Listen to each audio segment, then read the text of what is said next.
Boa noite, eu vou falar rapidinho, a palestra é dele. Eu queria primeiro agradecer a presença de todo mundo que está aqui. Queria agradecer a presença do Mailson, que se disponibilizou para vir dar uma palestra para a gente. Queria agradecer também a todos que estão ajudando o evento, desde o pessoal que está gravando, o pessoal que foi atrás da SAD, de alugar o FEA 5 e todas essas questões. Vou falar rapidinho sobre o que o Mailson fez. Ele pode me corrigir se eu errar aqui muito. Mas ele começou seguindo carreira no Banco do Brasil, lá na Paraíba, e depois foi para o Rio de Janeiro. Depois, enfim, seguindo a carreira, terminou como ministro da Fazenda. Conhecido por fazer uma política de tentar manter as coisas claras externamente. E ele atualmente é sócio da Tendências e é colunista da Veja. Além disso, eu queria falar que o centro acadêmico gosta de fazer essas palestras para poder unir um pouco o que a gente aprende na aula, a teoria, com o mundo prático. Vocês vão ver que vai ser uma palestra mais para o que está acontecendo hoje em dia, porque às vezes na fé a gente fica meio aprendendo coisas que a gente não entende direito como elas encaixam com o mundo real. Bom, eu queria terminar falando que o Mailson é meu avô, e ele foi grande parte o que me fez prestar economia, várias almoços em família, várias conversas. Meu pai também é economista. Eu não converso muito, eles conversam mais, eu só escuto, mas acho muito interessante, despertou muita curiosidade, acho que levou muito a prestar nesse caminho da economia. Então, eu queria agradecer para ele também por causa disso. Vamos começar com a palestra, então. Obrigado, Tomás, pela apresentação. Não sabia que eu tinha influenciado tanto, mas tudo bom. Olha, primeiro, um prazer de voltar aqui à FEA. Provavelmente você sabe, eu fiquei 1 ano e meio aqui como pesquisador visitante, enquanto eu conduzia uma pesquisa sobre instituições e que foi, em grande parte, base de um dos meus livros, né? Na verdade, eu não fui pesquisador em tempo integral, mas vinha 1 a 2 vezes por semana para cá. E sempre que posso, volto aqui, à FEA. Hoje eu vou falar sobre as perspectivas da economia brasileira. Uma palestra semelhante eu fiz aqui há 1 ano atrás. Ela evoluiu, tem algumas novidades, mas a estrutura é a mesma. São 3 partes.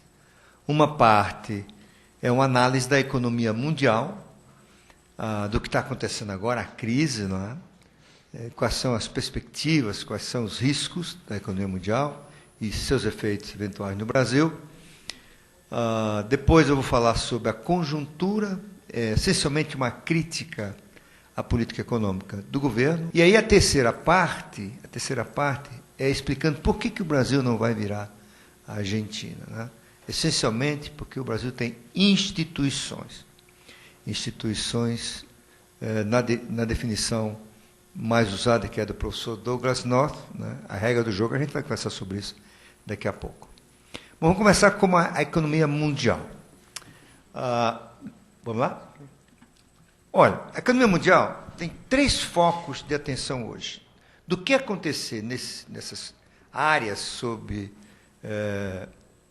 enfoque das análises de avaliação de riscos, o mundo vai caminhar para o mal, para o bem. Essas 3 áreas são a Europa, particularmente a zona do euro, a segunda, Estados Unidos, e a terceira, China, né? Embora o Japão, ultimamente, tenha sido objeto de muita atenção, porque o Banco Central está executando uma política de expansão da liquidez para sair o país do processo de deflação, eu acho que o que é relevante é esse conjunto, Europa, Estados Unidos e China. Europa. Qual é o risco? O risco maior da Europa, e desses 3, a zona de maior risco é a Europa, a zona do euro particularmente. O risco é de desintegração do euro, ou seja, o desaparecimento do euro, o que seria uma tragédia do ponto de vista político, econômico, social e financeiro, e provavelmente detonaria uma crise financeira pior do que a de 2008, que começou com a quebra do banco Lehman Brothers. Certamente vocês já leram sobre isso, né?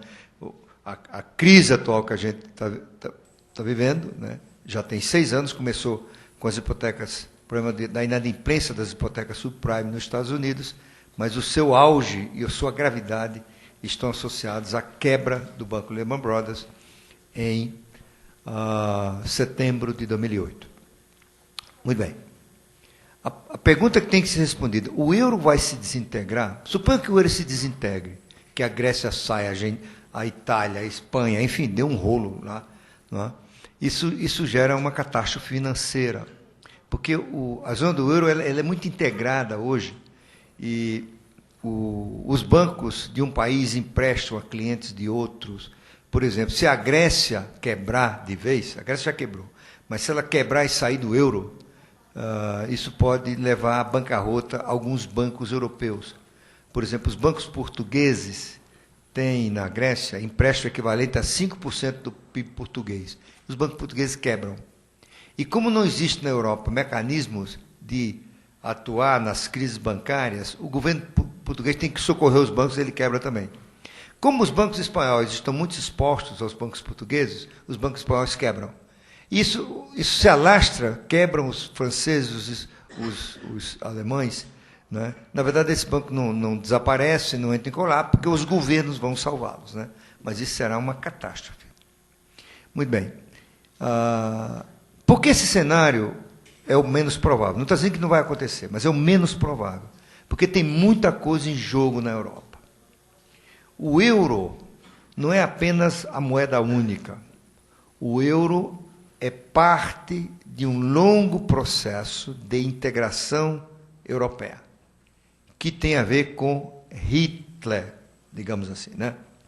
Na verdade, o euro é um dos mecanismos para, via integração, inibir o potencial de guerra entre os membros da comunidade. Né? Vocês certamente já aprenderam que o desenvolvimento, o crescimento da economia e o desenvolvimento posteriormente depende essencialmente de 3 coisas: do investimento, da incorporação de mão de obra ao processo produtivo e da produtividade. Não é? E da produtividade depende do conhecimento, da gestão, do ambiente macroeconômico, da infraestrutura, um monte de coisa que influi na produtividade. Mas isso é uma percepção muito recente na história da humanidade. Isso tem 200 e poucos anos que se percebeu isso. Até antes disso, a ideia que prevaleceu por milênios era de que a prosperidade estava associada à conquista.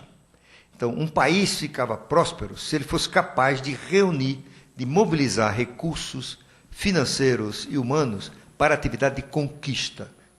Invade, ocupa, pilha. Né? Roma, por exemplo, Roma antiga, durante muitos anos, viveu da pilhagem dos territórios ocupados. Né? Aí o mundo foi aprendendo um pouquinho aqui, um pouquinho lá. Não, o comércio exterior tem importância, daqui a pouco é a agricultura que tem importância, e assim por diante. Mas ainda no século XX, essa visão de que a prosperidade era função da extensão territorial e da conquista, ainda estava na cabeça de Hitler, o louco que levou o mundo à catástrofe da Segunda Guerra Mundial. E o Hitler, ele tinha uma ideia de que a Alemanha só se recuperaria de vez da desmoralização da Primeira Guerra e se tornaria efetivamente um império se a Alemanha dominasse do Atlântico aos Urais. Né? Ou seja, a Alemanha fosse um império que incorporaria todos esses países do que são hoje a Europa Ocidental e mais uma grande parte da Europa Oriental, até a Rússia. Não é? Muito bem. Essa ideia é que levou, essa ideia de conquista, é que levou às guerras. Né? Então, se nós olharmos a história da Europa, é uma história de guerra permanente. Ora era por conta de laços familiares, disputa de um reinado, mas era guerra. Né? Algumas duraram muitos anos. Tem a Guerra dos 100 anos, provavelmente vocês já leram sobre isso, a Guerra dos 30 anos, a Guerra dos 7 anos. Né? Então, Só que com o aumento, o avanço da tecnologia, as guerras começaram a ser cada vez mais mortíferas, né? As guerras, no seu princípio, eram os caras se matando de faca e de facão e de lança e tal. Daqui a pouco tem a pólvora, né? Mas a partir do século XVIII, a tecnologia é cada vez mais forte de matança, né? Por exemplo, a Europa viveu entre 1870 e 1940 três grandes guerras. A primeira foi a Guerra Franco-Prussiana, de 1870, entre a França e a Prússia, naquela época, que viria a ser depois a Alemanha, com a unificação de 1871. Essa guerra durou 1 ano e morreram 4 milhões de pessoas. Né? Aliás, 1 milhão de pessoas. Aí veio a Segunda Guerra Mundial, em torno de 30, 40 anos depois. Durou 4 anos a Primeira Guerra Mundial, morreram 10 milhões de pessoas em 4 anos. Em seguida veio a Segunda Guerra Mundial, que durou de 37 a 45, e morreram 60 milhões, dos quais 6 milhões de judeus, 6 milhões de soldados, de militares alemães, né? Um monte de civis. E uma coisa interessante, eu li outro dia, 2/3 das pessoas que morreram na Segunda Guerra Mundial não viram o seu inimigo, né? Mostrando que a guerra era cada vez mais uma coisa de destruição em massa, né? Você que morreu por bombardeio, né? Por artilharia, ou seja, antigamente as guerras que brigavam com o outro, né? Você já deve ter visto o filme, que as tropas vão se aproximando e vão matando uns aos outros, mas todo mundo vendo quem está matando, né? 2/3 não viram na Europa. Então, na Segunda Guerra Mundial. A Segunda Guerra Mundial convenceu definitivamente os líderes europeus que era preciso fazer alguma coisa para acabar com essa carnificina.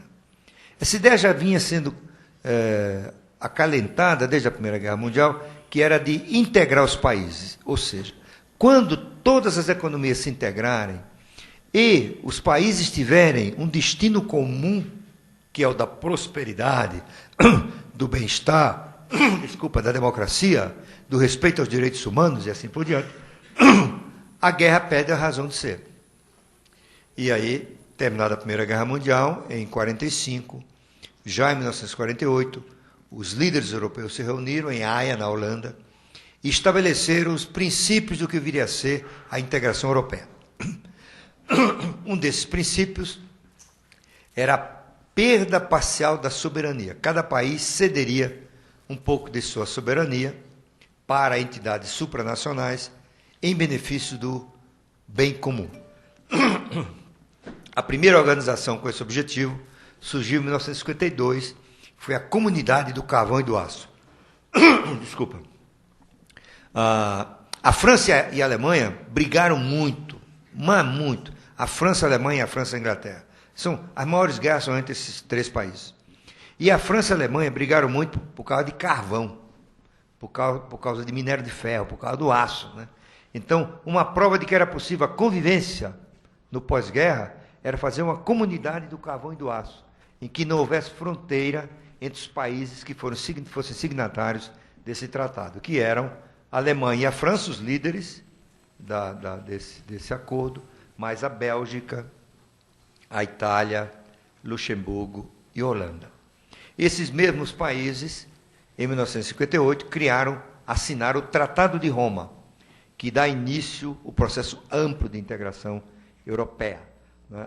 Criou-se a Comunidade Econômica Europeia, que caminharia para a crescente uniformização ou harmonização de suas práticas, de suas regras, até de seus pesos e medidas, né? Todos foram obrigados a usar o mesmo sistema de pesos e medidas. Caso da Inglaterra, por exemplo, que ainda usa a jarda, essas coisas que nos Estados Unidos ainda, né? Que mais? No peso, como é que chama lá? O libra, enfim, pound, né? A Inglaterra hoje usa o mesmo pesos e medidas da França, da Holanda e assim por diante, né? E essa coisa foi caminhando, ela foi se ampliando, daqui a pouco entrou a Espanha, Portugal, Irlanda, e foi andando, né? e até que veio a ideia de uma moeda única, que seria o auge do processo de integração econômica. Porque o grande objetivo, desde o início, pelos sonhadores da integração, era que a Europa viraria os Estados Unidos da Europa, ou seja, a integração política. Olha, esse processo de integração tinha muitos objetivos. Um deles era a ideia de que a Europa Unida estaria mais preparada para reagir ou se precaver contra a ameaça soviética. A União Soviética estava ali ao lado e era uma das vencedoras da Segunda Guerra Mundial. A segunda, e talvez mais importante, era a União permitiria a mais rápida recuperação da Europa, que estava arrasada pelos efeitos da Segunda Guerra Mundial. A terceira era que a Europa se prepararia para as grandes negociações de comércio, finanças, segurança que haveria com os Estados Unidos. E, finalmente, né, a prosperidade da integração prepararia o terreno também para a descolonização, ou seja, os europeus deixariam de ter as colônias da África e da Ásia, né? Olha, todos esses objetivos foram alcançados, né? A Europa enriqueceu, ficou mais próspera, a União Soviética que acabou, né? Os tratados foram celebrados com os Estados Unidos, nasceu a OTAN, a Organização do Tratado do Atlântico Norte, que é na área de defesa, né? E assim por diante. Muito bem, então, vamos para a moeda única. Acontece, provavelmente vocês vão estudar isso, se não já estudaram, moeda única só é possível onde existe o que se chama área monetária ótima. Certo? A área monetária ótima é uma área territorial que tem pelo menos duas características básicas. A primeira é uma união fiscal, ou seja, existe uma autoridade central, geralmente a União, um governo federal, né, ou no Estado unitário, a própria cúpula, com capacidade, força, arrecadação, instrumentos para atuar na minimização ou redução das assimetrias entre as regiões. Não é? Por exemplo, no Brasil, Nordeste e Sul. Não é? Segundo lugar, a união bancária, isto é, uma regulação única para todo o sistema financeiro, associado a algum mecanismo de lidar com crises bancárias. Ou seja, se um banco dá uma corrida e tem uma ameaça de quebra do sistema financeiro, existem mecanismos que atuam no sentido de evitar que isso ocorra, né? Socorre os bancos, assume os bancos e assim por diante. A Europa não tem nenhuma coisa nem outra. Por exemplo, o Brasil é uma área monetária ótima. O governo federal do Brasil representa 23% a 25% do PIB, da despesa pública. O governo federal tem capacidade de redistribuir receita tributária entre as regiões, socorrer regiões em dificuldades e assim por diante. Né? A União Europeia representa 1% do PIB só, quer dizer, a unidade central, né? 1% só. Não tem nenhum mecanismo, como eu já falei aqui, de lidar com crises bancárias. Né? Então, por que eles foram para a moeda única? E vários economistas escreveram papers, artigos, deram entrevistas, e isso não vai dar certo. Não façam isso que não vai dar certo. Os 150 economistas alemães disseram, não vamos para isso. Espera, vamos criar as condições primeiro. O Paul Krugman, que é um economista americano, prêmio Nobel da Economia, uns 3 anos atrás, escreveu um conhecido artigo mostrando que vai dar errado. Né? Por que isso? Olha, existem várias explicações. Porque gente lá competente tem. Tem a burocracia de Bruxelas, tem os funcionários dos bancos centrais dos países membros da União Europeia. Por que esse pessoal não alertou os líderes? Porque não estava na hora de fazer isso. Porque isso foi uma decisão política. Não é? Eu acho que a melhor explicação para cometer esse erro foi a unificação alemã. Após a queda do Muro de Berlim, a Alemanha se reunificou e ficou imensa para padrões europeus. Aí começaram a surgir os temores. Será que uma nova Alemanha, gigantesca como ela é, já é uma potência, e agora vai ser mais? Será que a Alemanha vai ser foco de uma nova guerra?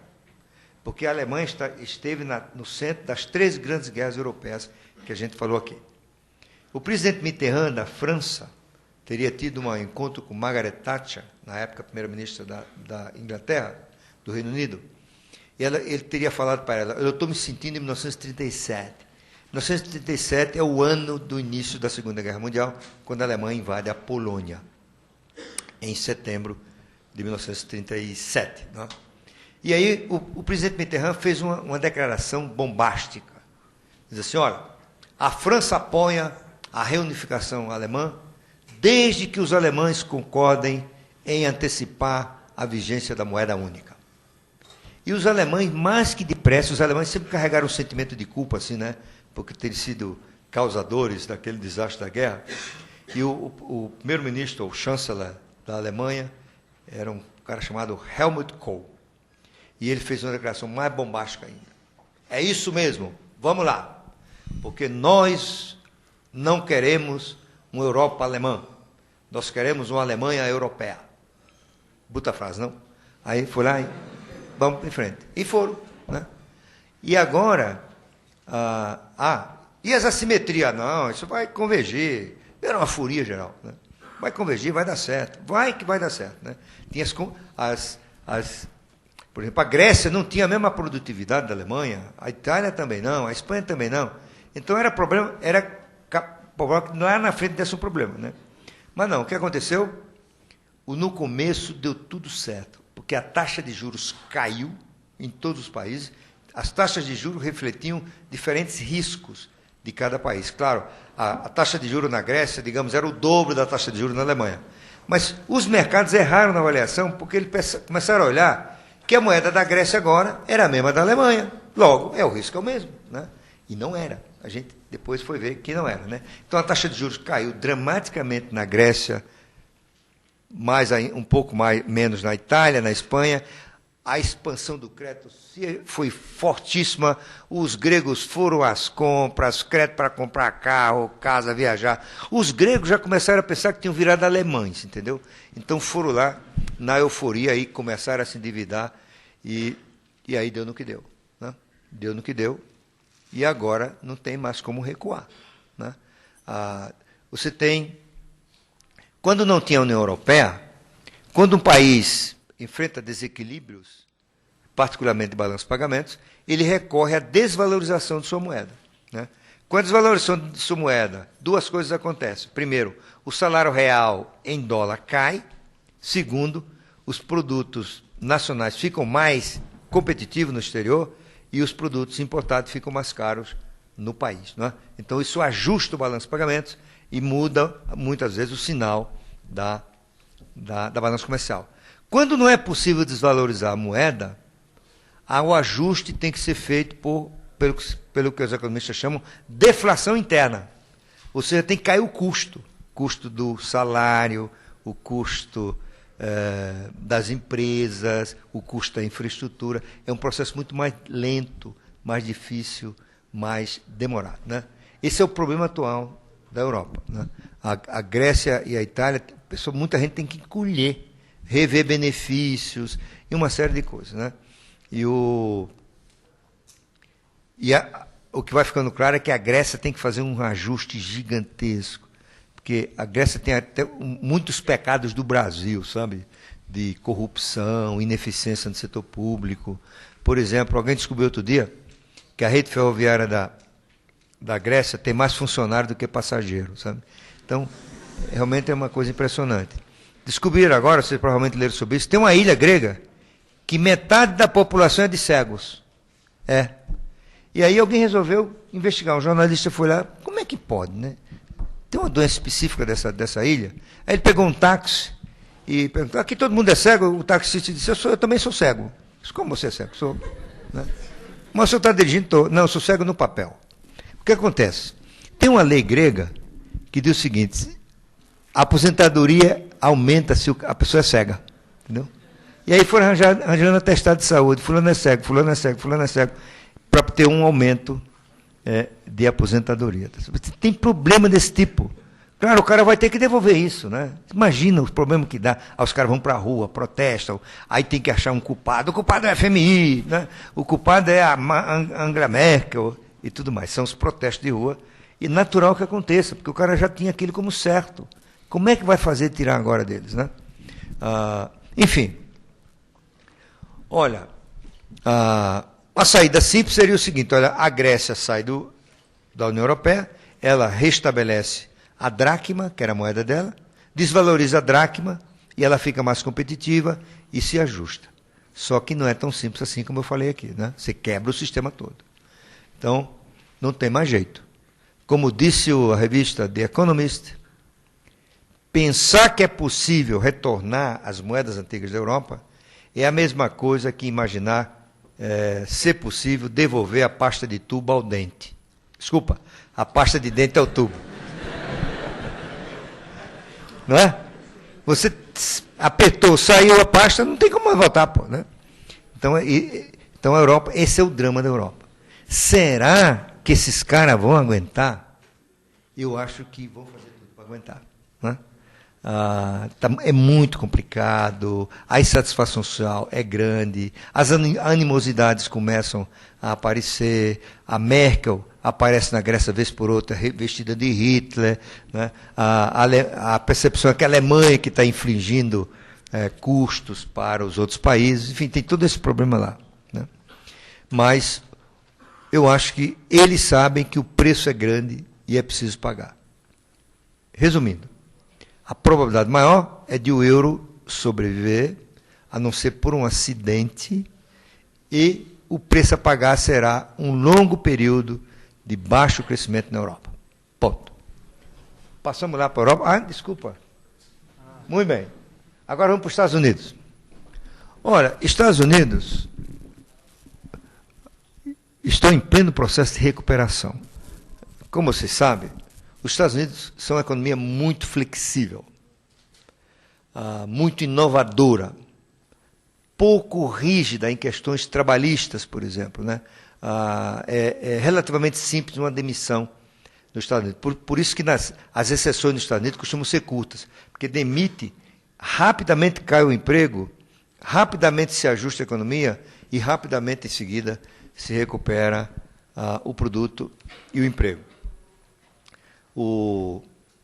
Provavelmente vocês sabem, os Estados Unidos têm 18 das 20 melhores universidades do mundo.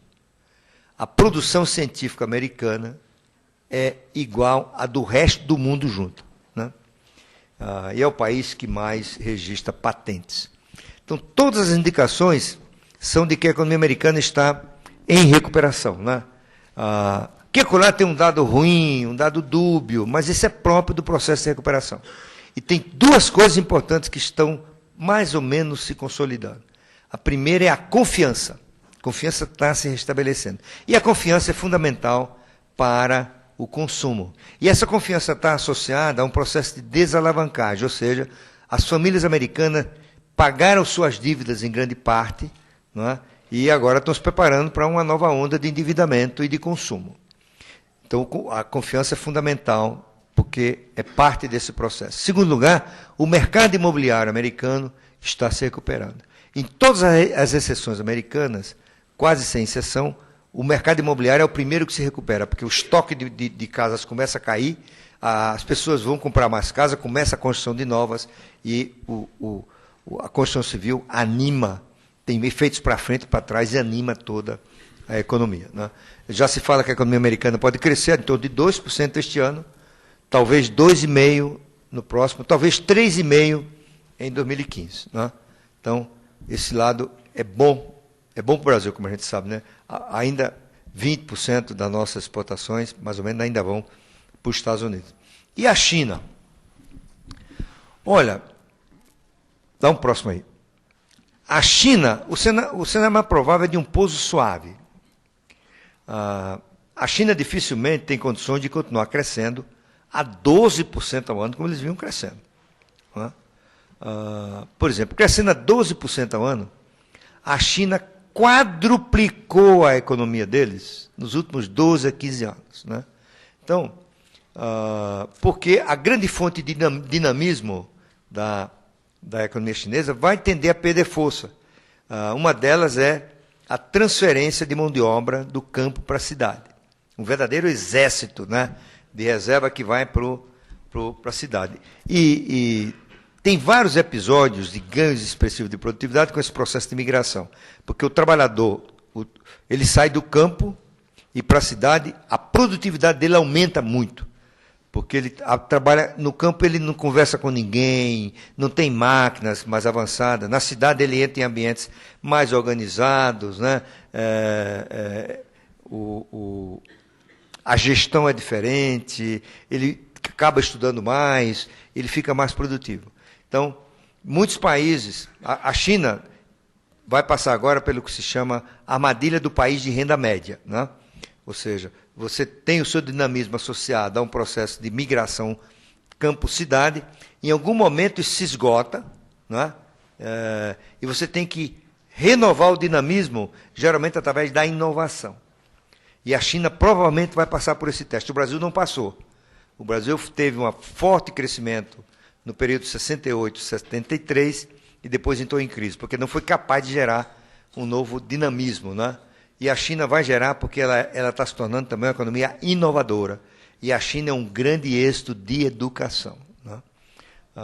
Os chineses estão investindo muito certinho em educação, produzindo engenheiro à vontade, doutores, mestrados. A China tem hoje aproximadamente 250 mil estudantes no exterior.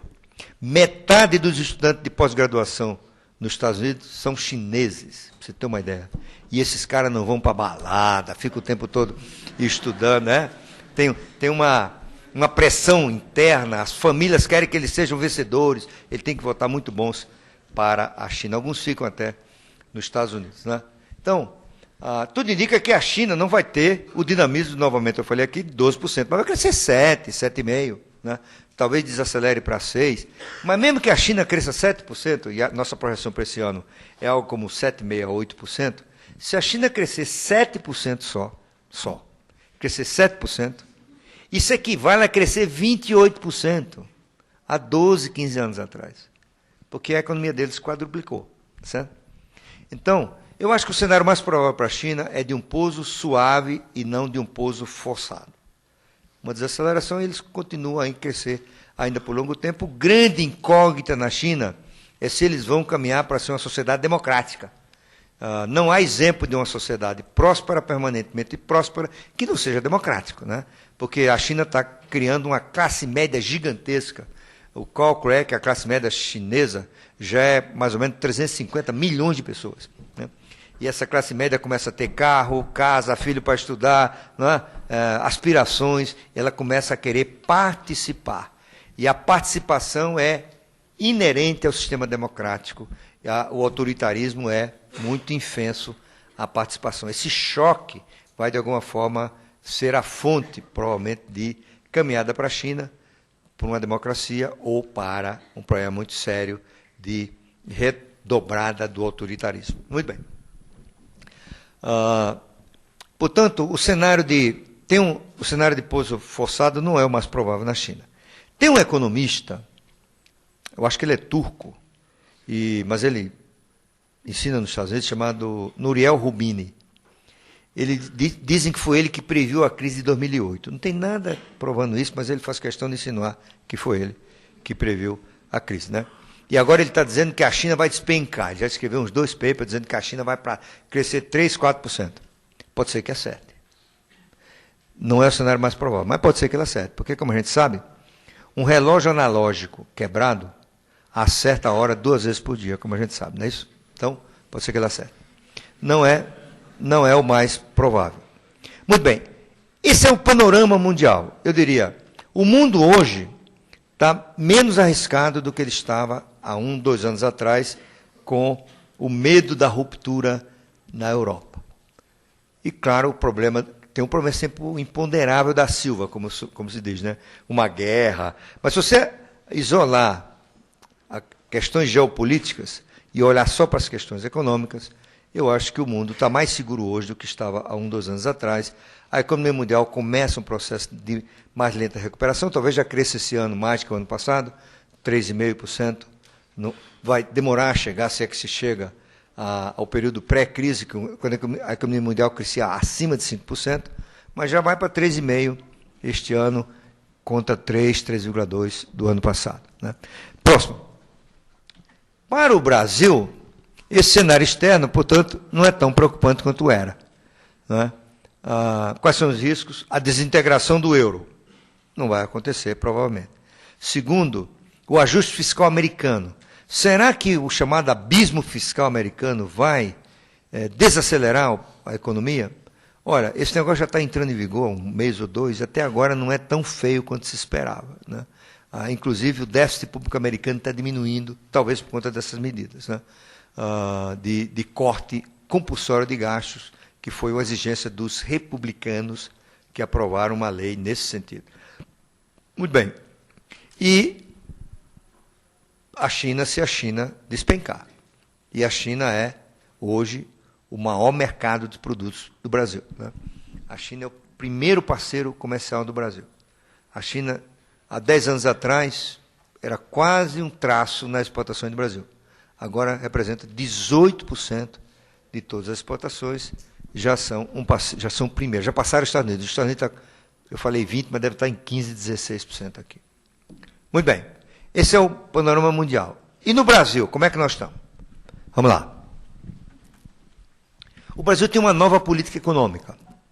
Eles estão chamando isso de nova matriz econômica. Quais são as características dessa nova política econômica? Vai lá. Primeiro, juros baixos e um Banco Central tolerante à inflação. Juro baixo em que sentido? Porque a presidente Dilma quer. Né? Alguém disse para ela que o Brasil tem que ter juros civilizados. Juro civilizado é caminhar para ter juro igual dos países ricos. O Brasil não tem nenhuma condição de ter juro igual aos Estados Unidos, né? Porque tem várias distorções estruturais que exigem no Brasil uma taxa de juros mais alta até do que os nossos vizinhos aqui. Entre essas distorções estruturais está o direcionamento do crédito. 1/3 do crédito no Brasil, particularmente as operações do BNDES e o crédito habitacional e um pouco do crédito rural, 1/3 do crédito não responde a variações da taxa Selic, da taxa básica de juros. Né? Seja qual for a taxa de juros do Banco Central, a taxa de juros das operações do BNDES não mudam. Nos 2/3 muda. Né? E, portanto, a potência da política monetária no Brasil não é semelhante à americana, muito menos à chilena. Deixa eu dar um exemplo aqui de um sistema hidráulico. Suponha um sistema hidráulico que você tem uma bomba que deve levar a água lá para cima. E tem 3 canais. Um canal está entupido. Para a água chegar nos 2, ela tem que ter mais força. Né? Por isso que a taxa de juros no Brasil tem que ser mais alta. Mas na cabeça da Dilma, não. Ela foi lá, o Banco Central submisso, foi lá e disse, baixa a taxa Selic. Né? Aí baixaram. Aplaudido por todo mundo. Né? Agora os banqueiros vão ganhar menos dinheiro. Né? As pessoas nem se lembram que banqueiro ganha dinheiro com juro baixo. Embora a gente pense que é com juro alto. Porque banco ganha dinheiro na intermediação. Banco é igual a supermercado. Como é supermercado? Você compra o dinheiro, compra a mercadoria de um lado, põe na prateleira e vende no outro. Né? Você ganha a margem. Banco é a mesma coisa. Toma dinheiro dos depositantes e empresta do outro lado. Porque o banco não empresta o dinheiro dele. O banco empresta o dinheiro dos outros. Claro que o capital próprio do banco, naquele que ele pode disponibilizar, porque ele tem que aplicar em imóveis, né, tem que ter uma reserva, ele também ganha com juro alto. Mas o grande lucro dos bancos vem do spread, né? Ou seja, a diferença entre o que ele paga no depósito e o que ele recebe do tomador, descontados os custos dessa operação, que são mão de obra, tributos, perdas, inadimplência e tudo mais. Portanto, para os bancos, o melhor é juro baixo, porque juro baixo diminui risco de inadimplência. As pessoas têm mais capacidade de pagar. Mas, enfim, a Dilma foi lá e reduziu. E, com isso, a inflação começou a dar as caras, não é isso? Vamos lá. Segunda característica, expansão maior dos créditos pelos bancos oficiais. Banco do Brasil, Caixa Econômica, BNDES, pé no acelerador, vamos emprestar para a gente expandir o consumo e enfrentar a desaceleração da economia, que é uma coisa que o Ministério da Fazenda botou na cabeça que o problema do Brasil é de demanda. Então, vamos estimular o consumo, com crédito, com um monte de vantagens, desonerações e tudo mais. E a gente já aprendeu que o problema do Brasil é de oferta, ou seja, é de produtividade, é de capacidade de competição, e não de demanda. Né? Bom, isso é uma coisa que a gente não sabe o que vai acontecer, provavelmente não vai acontecer nada com o Banco do Brasil, mas a Caixa Econômica eu tenho minhas dúvidas. Né? A Caixa Econômica não tem a estrutura de análise de risco para evitar uma forte inadimplência daqui a alguns meses. E aí o Tesouro vai pagar por essa inadimplência, tendo que recapitalizar a Caixa. Tomara que não seja o que vai acontecer. A próxima.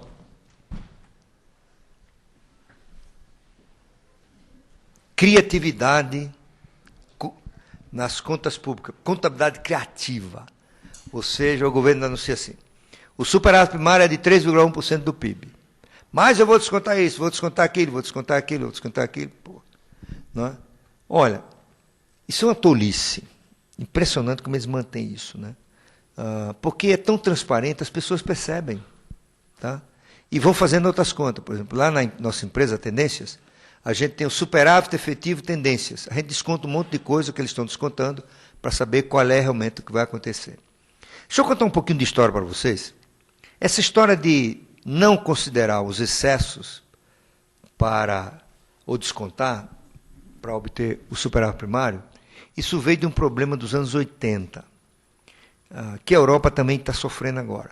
Quando veio a crise da dívida externa nos anos 80, os países da América Latina, que estavam muito endividados, tiveram que se colher, né? Porque o crédito externo desapareceu, tiveram que fazer ajustes, cortar gastos, rever o papel do Estado.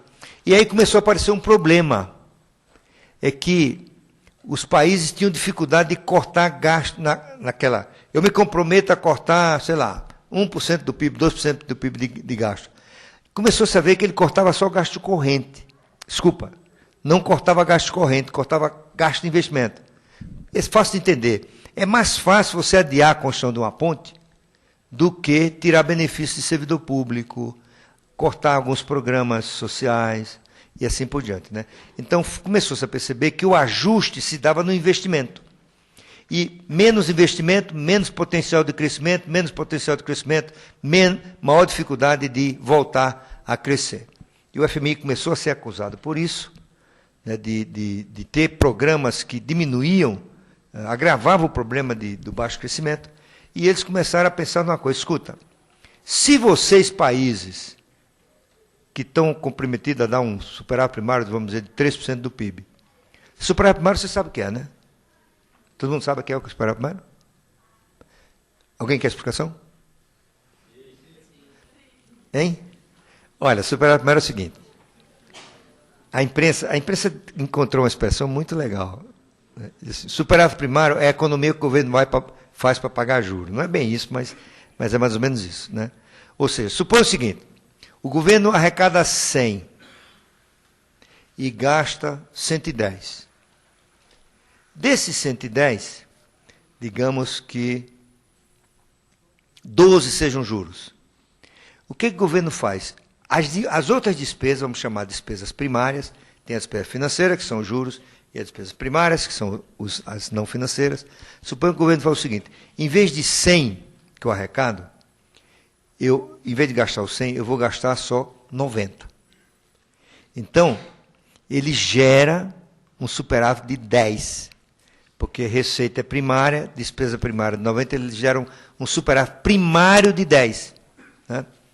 E isso permite que ele pague, dos 12 juros, ele pague 10, ele só vai ter despesa de 2 de juros. Certo? Um país que gera superávit primário, isto é, aquele que consegue economizar uma parte da receita para poder pagar pelo menos uma parte dos juros, ele estabiliza a relação entre a dívida e o PIB, a dívida pública e o PIB, que é o principal indicador de solvência do setor público. Certo? Então, o superávit primário serve para isso, para evitar que essa relação adquire uma trajetória explosiva, sinalizando lá na frente um calote. Né? Muito bem, então o que é que disse o FMI? Olha, se vocês não cumpriram o superávit primário, porque investiram numa estrada, porque ampliaram os hospitais, porque melhoraram as escolas, tudo bem, vocês cumpriram. A gente considera que vocês cumpriram. Desde que duas coisas aconteçam. Primeiro, nós, eu e você, vamos escolher qual é o investimento. Né? Para você escolher o melhor investimento. Senão você vai começar a fazer bobagem. Ou a querer nos enganar. Segundo, o Banco Mundial tem que acompanhar esse projeto, porque ele sabe se vocês estão executando. É? Tá bom. Só que o Brasil não tem acordo com o FMI, portanto, quem escolhe é o ministro da Fazenda. Eu escolho, né? O que é que eu vou descontar. Então, ele escolhe o que ele quiser. E agora eles começaram a criar outros malabarismos.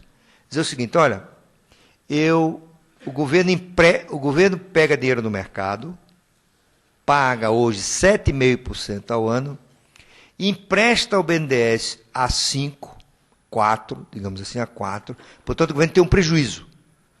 Ele tem um prejuízo porque ele empresta mais barato do que ele vai pagar. Aí o BNDES pega esse dinheiro e empresta a 6. Portanto, tem um ganho de 2. Esse ganho de 2 vão para o lucro do BNDES. E o BNDES, então, pode distribuir dividendos à União. É uma coisa extraordinária. Uma operação que dá prejuízo para o Tesouro gera dividendo. Né? Só o governo brasileiro descobriu um negócio desse. Né? Realmente é extraordinário. Vai dar o Prêmio Nobel da Economia para esse pessoal. Então, e agora o que eles disseram mais? Eu vou descontar as desonerações. Então, tudo que eu desonerar, eu desconto. Pensa no absurdo. O governo disse assim, eu não quero arrecadar mais nada. Desonero tudo. Ele cumpre a meta. Isso seria um desastre. Entendeu? Então, realmente é uma coisa, isso está destruindo a credibilidade das contas públicas, está contribuindo para reduzir a confiança no país, não é? E o governo continua com essa bobagem. E é interessante que se o governo tivesse um superávit de 1,5%, 1,8% do PIB, é o suficiente. Então, se ele chegasse para todo mundo e dissesse assim, olha, eu considerando a dívida pública, a taxa de juros, um monte de coisa, com 1,5%, 1,8%, eu estabilizo a relação entre a dívida e o PIB. Portanto, o meu superávit primário agora vai ser 1,8%. Perfeito. Todo mundo ia aceitar. Não. Ele faz um malabarismo, né, e destrói a credibilidade. E, usando a metáfora aqui, suponha que eu vou ao médico. E o médico, você está muito obeso, até que eu estou um pouquinho. Você vai ao médico, né, você tem que perder 10 quilos. Aí eu reúno minha família, meus amigos, e anuncio, vou perder 10 quilos. Mas, como eu vou à missa todo domingo, Deus gosta de mim, eu vou descontar 3. Né? Não, você tem que perder os 10. Entendeu? Você tem que perder os 10. E não esse negócio de descontar quilo. Sabe? Então, essa contabilidade criativa, esse malabarismo, é que o governo diz assim, eu estou cumprindo a meta de 13,1. Todo mundo sabe que não está cumprindo. Né? Tudo isso é uma bobagem, né? uma maquiagem. Próximo. Ele está desonerando aqui e acolá. Toda semana tem uma desoneração. Desonera aqui, desonera acolá. Isso está bagunçando o sistema tributário. Né? Até porque ninguém sabe quanto tempo demora essa desoneração. Aí ele desonera a folha de salários, mas cria um imposto sobre o faturamento para compensar a perda da arrecadação previdenciária. Imposto sobre faturamento é regressivo, piora a alocação dos recursos, aumenta a ineficiência, enfim, está piorando o sistema. Próximo. Taxa de câmbio é fixa, deixou de ser flutuante. E a gente aprendeu, com as várias crises, que o melhor regime de câmbio para lidar com as incertezas e as crises, as alterações dos fluxos, é a taxa de câmbio flutuante, em que a taxa de câmbio varia de acordo com as forças de mercado, as percepções de risco, os fluxos, e o governo intervém para reduzir a volatilidade, né? Porque a volatilidade também é ruim, muita variação, muita oscilação, o governo intervém. Aqui o governo está intervindo para estabelecer um nível de taxa de câmbio. Eles falam que não, mas todo mundo percebe que sim. Então, eles não deixam o câmbio cair abaixo de R$ 1,95 por dólar. Quando chega perto disso, o Banco Central vai lá e compra, para subir a taxa, compra dólar. Ou faz operações com derivativos. E 2,5, 2,05. Quando vai se aproximando de 2, acima de 2, eles entram vendendo. Né? Agora estamos achando que ele está indo para 2,10. E isso, a percepção de que a taxa de câmbio não é flutuante pode gerar movimentos especulativos, né? Por exemplo, eu vou assumir uma posição especulativa porque eu sei que a taxa de câmbio não vai além disso. Então, reduz as incertezas quanto à tendência da taxa de câmbio e as ações especulativas se ampliam. Isso pode gerar problema lá na frente. Próximo. Controle de preços para cumprir meta de inflação. A gente pensava que já tinha acabado. Agora tem controle de preço. Tem controle de preço de gasolina, de diesel. E quando tem controle de preço, você vai criando distorções. Por exemplo, o controle do preço da gasolina está reduzindo a competitividade e a viabilidade do etanol. Muitas empresas são inviáveis a esse preço do etanol, porque a gente sabe que o etanol tem uma relação entre o preço do etanol e o preço da gasolina. Aí as empresas ficam sem incentivos para investir, porque elas não sabem o futuro, estão perdendo dinheiro. O que o governo faz? Chama as empresas, vou te dar crédito, vou te dar isenção fiscal para compensar. Então, você gera distorção, em vez de atuar na causa da distorção, que é o controle de preço, eu atuo no efeito. Eu vou lá e dou também para um monte de coisas. Isso vai gerando novas distorções, tá certo? Vai lá. Privatização envergonhada da infraestrutura. Isso é até legal, muito legal, né? Eles, afinal, se convenceram de que não tem dinheiro para investir em infraestrutura. O Brasil investia 5% do PIB em infraestrutura pelo setor público. Em estradas, portos, aeroportos, aquavias e assim por diante, né? Energia. Com as crises fiscais, o processo de distribuição federativa propiciada pela Constituição de 88, um monte de coisa, né? O surgimento dos programas sociais, tudo justificável, foi reduzindo a capacidade de investimento do setor público. E agora estamos investindo menos de 2% do PIB. Por isso que os portos estão congestionados, os aeroportos estão congestionados, as estradas estão esburacadas e tudo mais. E é hora de chamar o setor privado para isso, e é uma boa medida, né? Então, vamos fazer concessões de rodovia, privatizar. Né? Ele não fala privatização, porque privatização é anátema, é maldição para o PT. Então, eles chamam outra coisa, concessão. Mas concessão é tipo... Tem 3 formas de privatizar um bem público. Primeiro, vendendo. Vendeu a Vale do Rio Doce, vendeu a Telebrás. Segundo, fazendo concessão. Eu concedo a um grupo o direito de explorar uma estrada cobrando pedágio, um porto, um aeroporto cobrando serviços associados a compromisso de investimento. E tem a terceira modalidade, que é a parceria público-privada, né?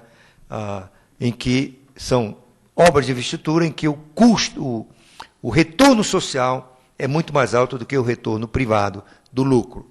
Exemplo, vamos fazer uma estrada no meu estado, lá na Paraíba. Pode desenvolver o turismo. Então, vamos duplicar a BR-101, digamos assim.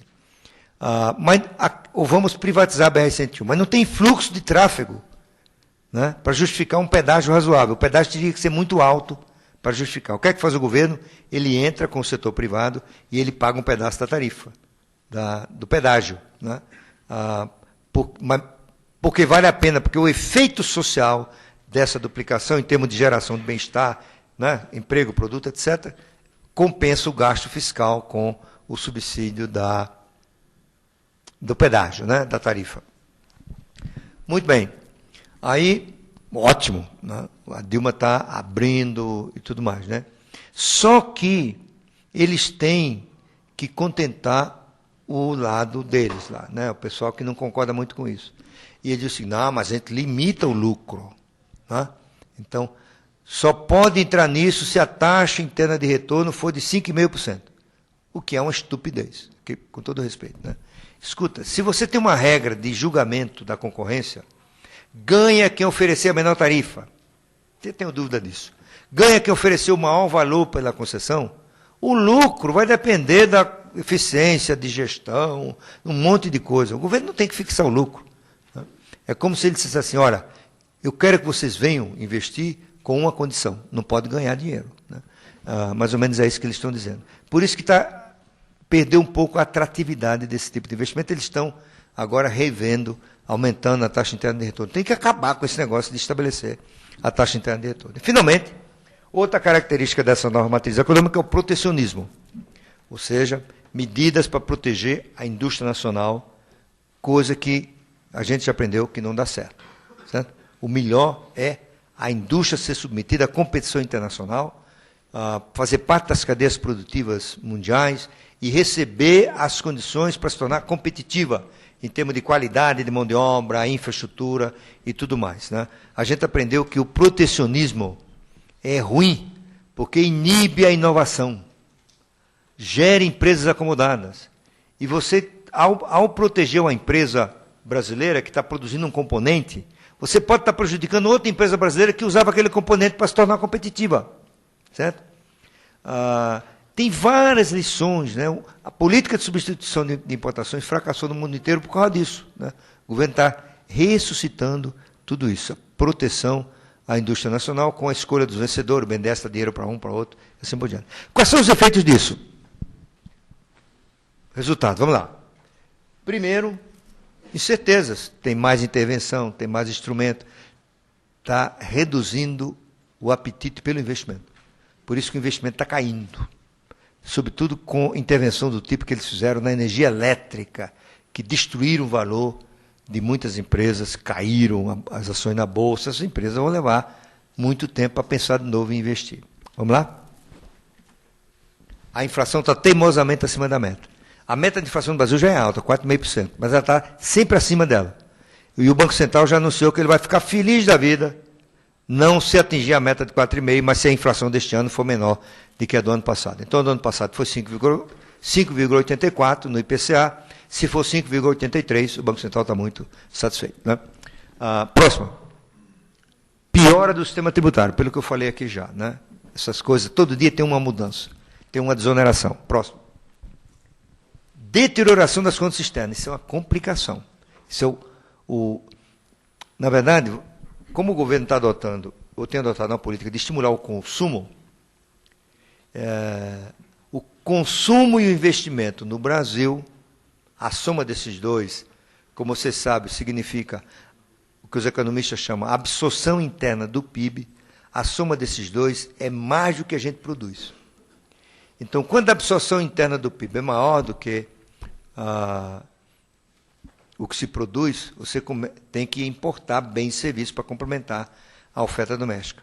Então, quando a economia fica crescendo durante muito tempo, a absorção interna muito acima do PIB, você vai gerando desequilíbrio. São dois desequilíbrios que causam. O primeiro, de pressão inflacionária, porque os salários continuam subindo, porque a demanda continua aumentando, os salários estão crescendo acima da produtividade, isso aumenta o custo unitário do trabalho para as indústrias, elas perdem competitividade e toda a demanda termina vazando para o exterior. Ou seja, a indústria menos competitiva, você tem mais demanda, ela não consegue competir e aquela demanda vai para um produto chinês, para um produto americano e assim por diante. Então, em algum momento você vai colher mais inflação e mais problema nas contas externas. Isso que a gente já começou a aparecer. O déficit tem conta corrente, você sabe o que é déficit em conta corrente, balança de pagamento, que é a soma algébrica de balança comercial, balança de serviços e transferências unilaterais. Isto é, o dinheiro que brasileiros que estão lá fora mandam para suas famílias aqui, sem a contrapartida da compra de um bem ou serviço. Isso é uma transferência unilateral, só tem do lado de lá fora para cá. Ou uma igreja que manda dinheiro para uma congênere aqui e assim por diante. Então, o déficit em conta corrente equivale à poupança externa. Se você tiver o déficit em conta corrente utilizado em investimento, tudo bem. Tudo indica que uma parte está indo para consumo. E se isso for bem financiado, tudo bem também. Até um certo limite é razoável. Então, a melhor forma de financiar o déficit em conta corrente é com investimento estrangeiro direto. O dinheiro que as multinacionais trazem de fora para investir nas suas fábricas aqui. Com toda essa confusão, está caindo o investimento estrangeiro. Então, no mês passado, o investimento estrangeiro direto, o dinheiro que entrou para investir nas empresas aqui, foi só metade do déficit em conta corrente. Isso significa que está piorando a qualidade do financiamento do déficit em conta corrente, porque o governo está recorrendo cada vez mais, o país está recorrendo cada vez mais a empréstimos. e muitos de curto prazo, né? Então, esse é outro problema. Vamos lá? Pouco ou nenhum impacto na produtividade. No curto prazo, nada está melhorando a produtividade, e como a gente sabe, a produtividade é crucial para o crescimento, né? Vamos lá? Reformas estruturais não andam, não tem reforma tributária, não tem reforma trabalhista, não tem reforma política. Vamos lá? E o Brasil está perdendo produtividade. E quando a produtividade cai, cai o potencial de crescimento. Olha, só para você fazer uma comparação, antes da crise de 2008, 2007, 2008, 80% do crescimento americano se explicava por produtividade. Aqui no Brasil, no governo Lula, o país cresceu em média 4,1%, porque o Lula se beneficiou das reformas feitas nos governos anteriores que aumentaram a produtividade no governo dele. No governo Fernando Henrique, o país cresceu 2,5%, 2,6%. 88% dessa diferença se explica por ganhos de produtividade. Tá? Então, quando a produtividade cai, o potencial de crescimento também cai. O produto potencial, sabe o que é isso, né? O produto potencial é um limite. O país só pode crescer até ali. Se crescer acima disso, gera desequilíbrio, inflação ou problema de balanço de pagamentos. Vamos lá. Não tem risco de desandar, isso aqui é legal. Né? O Brasil não vai descarrilar por conta do que eu avalio sejam erros da política econômica. Né? Não vai virar a Argentina. Vamos lá. Deixa eu te mostrar um gráfico aqui, para a gente passar para outro ponto. Eu não tenho aqui um laser, um pointer. Mas vocês podem ver o seguinte. Esse gráfico da produtividade, você tem até a metade do gráfico, a curva de produtividade está paralela ao eixo de baixo. Né? Esse é a produtividade mais ou menos estagnada, é o período das reformas anteriores à chegada de Lula ao poder. Privatização da infraestrutura, abertura da economia, plano real, privatização das telecomunicações, explosão na oferta de telefone, tudo isso foi contribuindo para a produtividade. Concessão de rodovias, não é? A melhoria evidente de rodovias em muitas regiões, 90% das melhores estradas do Brasil estão aqui em São Paulo e assim por diante. Não é? Aí o Lula teve um início de reformas, que foi o período em que o Palocci era o ministro da Fazenda. Eles fizeram várias reformas importantes, por exemplo, inclusive a reforma que permitiu uma expansão do crédito imobiliário, que foi a reforma que consolidou a ideia da alienação fiduciária de imóveis. Eles consolidaram a ideia do crédito consignado. O crédito consignado já chega a ser 1/3 hoje do crédito à pessoa física. Enfim, tudo isso teve efeitos positivos na produtividade. Aí saiu o Palocci e parou tudo. Então, agora, a colheita está diminuindo. Né? Você vê que os primeiros anos do Lula, o período do Lula, ali aquela quedinha lá, mais ou menos 1/4 à direita do gráfico, é quando ocorre a crise de 2009. Né? Aí depois começa, aí começa a ficar estável de novo, né? Não sobe. É que a colheita começou a cair. Eu uso uma metáfora para isso aqui. O Lula ficou 25 anos dizendo que se ganhasse a presidência, ele ia fazer uma política econômica completamente diferente do que estava aí. E aí, quando ele chegou no governo, encontrou um pomar de árvores plantadas pelos governos anteriores e estavam começando a frutificar. Porque essa é uma sina de governos que fazem reformas estruturais.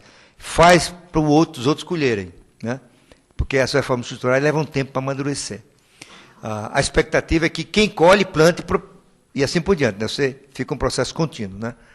O que fez o Lula? Estou contando uma história metafórica. Ele olhou, estava já frutificando. Ele falou, escuta, a proposta do PT era outra política econômica, era arrancar as árvores. Por que a gente não vai colher? Vamos colher. Né? E o Lula é tão extraordinário como político, tão carismático, tão convincente, que ele convenceu a opinião pública, foi ele que plantou as árvores. Né? Então, não foram os outros que plantaram. Então, só que como não plantou, a safra começou a diminuir. E aí você vê, já na ponta do gráfico, caindo a produtividade.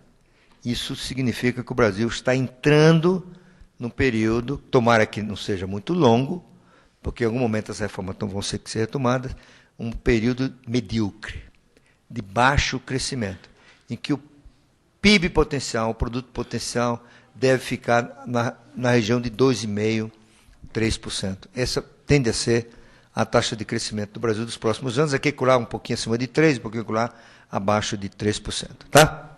Mas não vai desandar. Apenas fica medíocre. Né? Próximo. Agora vamos para o fim. Caramba, Tomás, eu perdi a hora. Tudo bem. Posso gastar mais uns 10 minutos aqui? Muito bem. Por que não desanda? Porque o Brasil tem instituições, as instituições básicas que evitam o retrocesso. Né? Você sabe, o que são instituições? O conceito de instituições aqui não é o conceito que a gente dá no Brasil, de instituições políticas. Os partidos, o Congresso, o Supremo. Não. As instituições aqui são no conceito anglo-saxônico, chamamos assim, particularmente do professor Douglas North, que é um professor de História Econômica e de Economia da Universidade de Washington. Ele esteve aqui na FEA, há uns 5 anos atrás, como professor visitante. E ele tem um dos livros mais citados na literatura econômica dos últimos anos. Chama-se Institutional Building and Economic Performance. Né? E ele definiu que instituições são as regras do jogo, as regras formais e informais que alinham incentivos para a atividade de investir, assumir riscos, promover a prosperidade. Né? E a partir dos anos 70, né, o professor nosso começa a estudar desde os anos 70, né, surge uma nova escola de economia que é a nova economia institucional, ou New Institutional Economics. Né? Aqui, um estudioso dessa área é o professor Décio Zilberstein e o grupo dele que estuda instituições aqui e tem uma matéria na administração chamada Teoria Organizacional. Né? Muito bem. O Brasil tem essas instituições básicas. Né? Eu diria que nenhum economista que tenha estudado a literatura recente deixará de enfatizar a importância das instituições no desenvolvimento. Tem um livro recente de 2 estudiosos dessa matéria, que é Daron Acemoglu e o outro é o... Ai, caramba. Robertson, né? Eles escreveram um livro, Why Nations Fail, né? Que é um livro recente, muito legal.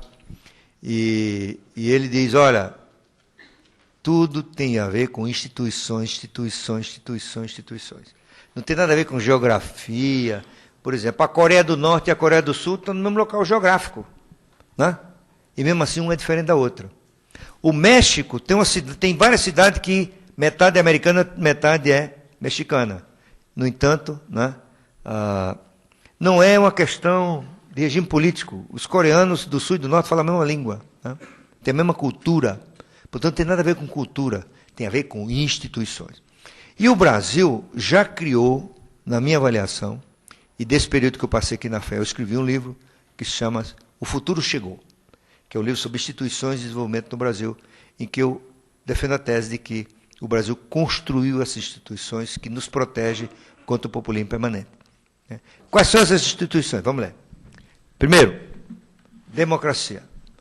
O Brasil já tem uma democracia consolidada, apesar dos seus vários problemas, corrupção, fisiologismo, excessiva fragmentação partidária, baixa eficiência decisória do Congresso e assim por diante. Mas é democracia como valor. Né? Você não encontrará ninguém no Brasil, a não ser um louco, defendendo a volta dos militares ao poder. O que a gente quer agora é radicalizar a democracia com reforma política, melhorar a eficiência decisória do Congresso, melhorar o sistema político, diminuir a corrupção e assim por diante. Né? E a democracia, ela forma o pano de fundo de um ambiente em que as ideias se disseminam, circulam, o contraditório funciona e a coisa vai avançando. Próximo. O Brasil tem judiciário independente. Com todos os problemas, tem juiz corrupto, em algumas regiões o juiz é corrupto mesmo, alguns são anticapitalistas, né? Mas a ideia de que o judiciário é independente, essa está consolidada no Brasil, e o julgamento do Mensalão foi um bom exemplo disso aí, né? Porque condenou 25 figurões da República, grande parte deles tende a ir para a prisão, se essas sentenças forem confirmadas, e o que é interessante, dos 11 juízes, 9 indicados por governos do PT. Né? Próximo. O Brasil tem imprensa livre e independente. Essa é uma das grandes conquistas do país. Todos os escândalos políticos do Brasil dos últimos anos foram cursados pela imprensa. A grande imprensa brasileira é independente do governo porque ela não depende do governo para ganhar dinheiro. Ganha dinheiro com propaganda, venda em banca e assinatura. E, portanto, tem independência para mostrar os podres do governo, fazer investigação e assim por diante. Né? A revista The Economist disse que, além de independente e livre, a imprensa brasileira é competitiva e agressiva. Nós temos uma das melhores imprensas, no sentido amplo, né? TV, rádio, jornal, revista, da América Latina, uma das mais independentes do mundo. Próximo. O Brasil tem uma sociedade intolerante à inflação. Essa é outra novidade. Durante muitos anos, vocês nem eram nascidos, mas tinha muita gente que dizia o seguinte, olha, o Brasil precisa de um pouquinho de inflação para crescer, porque a inflação lubrifica as engrenagens da economia, gera crédito para financiar a produção. Essas bobagens todas circulavam muito no Brasil, né? Até que a gente pagou um preço altíssimo por esta leniência em relação à inflação, que foi a longa noite inflacionária, de inflação crônica, que depois virou hiperinflação, e que o Brasil pagou um preço altíssimo por isso. E, sobretudo os pobres. Né? Então, hoje a gente detesta inflação. Interessante, as pesquisas mostram que a intolerância à inflação é maior entre os pobres do que entre os não pobres. Daí porque, se um governo deixar a inflação fugir do controle, isso é suicídio político, porque a popularidade cai. Certo? Interessante isso. Uma prova, uma demonstração de que essas instituições estão funcionando é que a presidente Dilma está deixando o Banco Central subir a taxa de juros. Por que o Banco Central está subindo a taxa de juros? Provavelmente na quarta-feira vai subir 0,5 ponto percentual a Selic. Porque a inflação voltou para o noticiário. Faz parte das conversas, está no rádio, na TV, preocupa as pessoas. A oposição, o Aécio Neves começou a falar, esse é o governo que deixa a inflação embora, prejudica o povo. Ou seja, é melhor a gente perder o discurso e deixar a inflação subir do que, a taxa de juros subir, do que permitir que a inflação suba e fique muito alta no período eleitoral. Né? Próximo.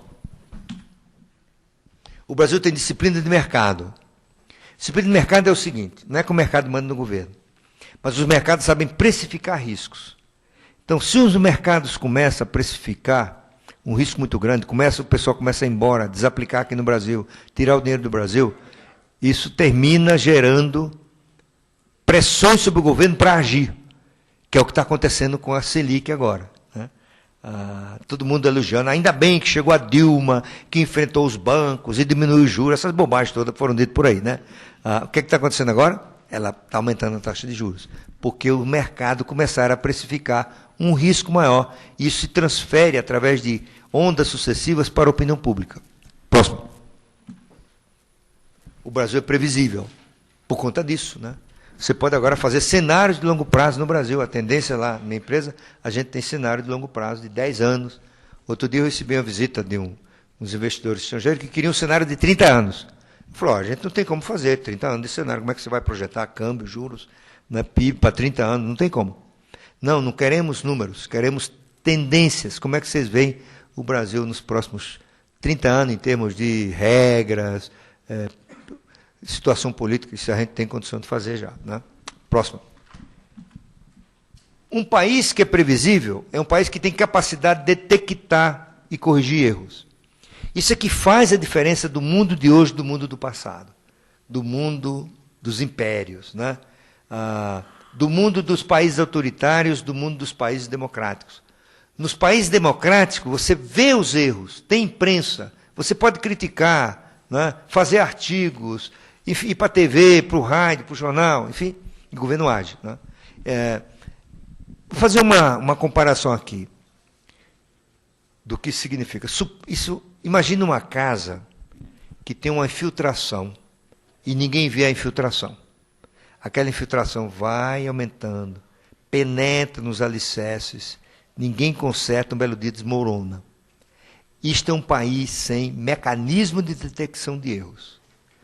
Isso é o que pode acontecer com a China. Um país com capacidade de detectar erro, você vê o vazamento e conserta. Tá certo? Você tem mecanismo de autocorreção dos erros através do sistema institucional. Próximo. E aí eu estou concluindo, se criou uma nova realidade no Brasil. Próximo. Então, isso significa adeus ao populismo. Não tem mais espaço no Brasil para o populismo econômico permanente.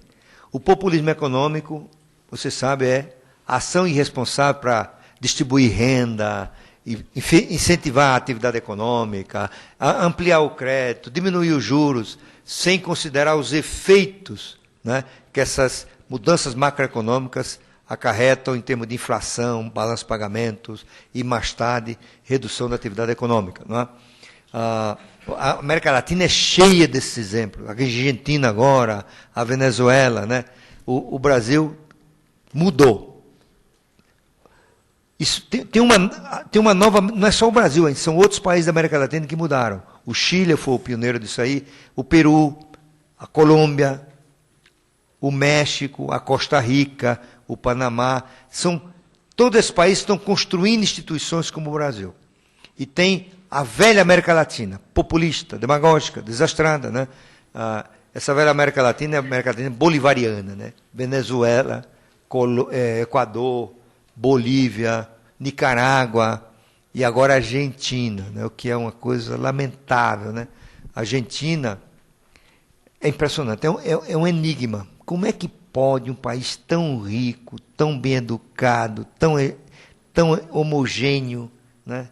Tem muito homogêneo, o mais homogêneo país da América Latina, ou menos heterogêneo. Como é que esses caras não se dão conta que estão errando, né? Realmente é uma coisa impressionante. O argentino disse outro dia, é o único país, no século XX, o único país que se subdesenvolveu, né? Os outros desenvolveram, ele subdesenvolveu, né? Existe um economista ucraniano chamado Simon Kuznets. Provavelmente vocês já estudaram alguma coisa do Simon Kuznets. O Kuznets foi fazer uma palestra sobre desenvolvimento. E ele começou assim: existem 4 categorias de países: os desenvolvidos, os em desenvolvimento, o Japão e a Argentina. Né? E ele falou: professor Kuznets, por que o Japão e a Argentina são categorias? Disse, meu filho, porque é difícil explicar porque o Japão deu certo. Porque é pequeno, né? Um pouco autoritário, tem terremoto, tem tsunami, tem uma língua que só eles falam, pô, e deu certo. Difícil explicar. E a Argentina? É difícil explicar porque deu errado, né? Porque tem tudo para dar certo. E como se eles tivessem enterrado uma caveira de burro peronista ali, que eles não conseguem desenterrar. Né? Então, o Brasil saiu desse grupo. E por isso a gente agora está noutra categoria. Ultimamente as pessoas estão pensando que a gente está se juntando a esse grupo atrasado da América Latina. Enquanto os outros estão evoluindo, Colômbia, Peru, né, México, Chile, o Brasil está indo para a mediocridade argentina, mas sem risco, né, de ser um deles. Vai lá. O Brasil está construindo uma ordem política virtuosa. Eu estou me baseando no livro de Francis Fukuyama, que é um pensador americano, nipo-americano, escreveu um livro fantástico em 2010. Esse livro acaba de ser lançado em português, que se chama, em português parece que é A Evolução da Ordem Política, uma coisa assim, sabe? Em que ele examinou como evoluiu a ordem política desde a antiguidade. E ele tem uma sacada, é o seguinte: a partir do século XVII, com a Revolução Gloriosa Inglesa, começou a se formar na Europa Ocidental, depois isso se espalhou para outros países, uma ordem política virtuosa. É aquela que tem 3 características: Estado forte, Estado de Direito e accountability. Quem tem essas 3 coisas fica estável e prospera. Estado forte não é Estado no sentido que uma uma certa esquerda no Brasil quer. Não é Estado com empresas estatais, controlando tudo, mandando tudo. É o Estado com instituições. É um Estado autônomo dos grupos de pressão. É o Estado com capacidade de regular monopólios, oligopólios, naturais ou não. É o Estado com capacidade de regular o sistema financeiro, de impor pesos e medidas uniformes em todo o território nacional, de prover educação fundamental de qualidade, enfim, exercer o monopólio da violência e para gerar um ambiente propício de tranquilidade social. Enfim, é o Estado que gera o ambiente para o investimento, a inovação e assim por diante. Estado de Direito é a ideia do rule of law, a expressão inglesa clássica. Ou seja, a lei para todos, não tem privilégio. A gente não chegou ainda nesse lugar, ainda tem alguns privilégios, tem gente que não pode ir para a cadeia, enfim. Né? Mas a ideia de que a lei é para todos e não apenas para os amigos do rei. E isso implica um judiciário independente com capacidade de fazer cumprir as leis. Isso é importante para preservar direito de propriedade, respeito ao contrato, que são dos elementos fundamentais da ordem capitalista.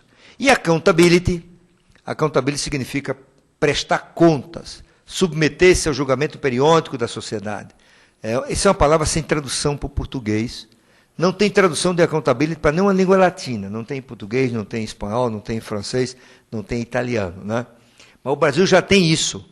Tem 2 mecanismos de accountability no Brasil, em que o governo tem que prestar contas, tem que ser julgado, que são a imprensa, associada às pesquisas de opinião periódicas, e as eleições. Então, se deu errado, a gente tira. Né? Ainda que não perceba no momento, percebe no outro. Né? E o Brasil tem eleições limpíssimas, né? Sem fraude, totalmente eletrônicas, né? Com resultados, em alguns casos, sendo divulgados 1 hora depois do fechamento das urnas, como é o caso que a gente vê em Curitiba. Né? Mas meia-noite, uma eleição complexa desse tipo, já sai o resultado oficial. Né? Vamos lá. E aí o Brasil cruzou o Rubicão. Cruzar o Rubicão, próximo aí. Rubicão é um rio da Itália. Na época do Império Romano, havia uma regra. Os generais que vinham das guerras do norte, eles não podiam cruzar esse rio, porque eles pisavam em território romano. Isso equivalia a uma declaração de guerra.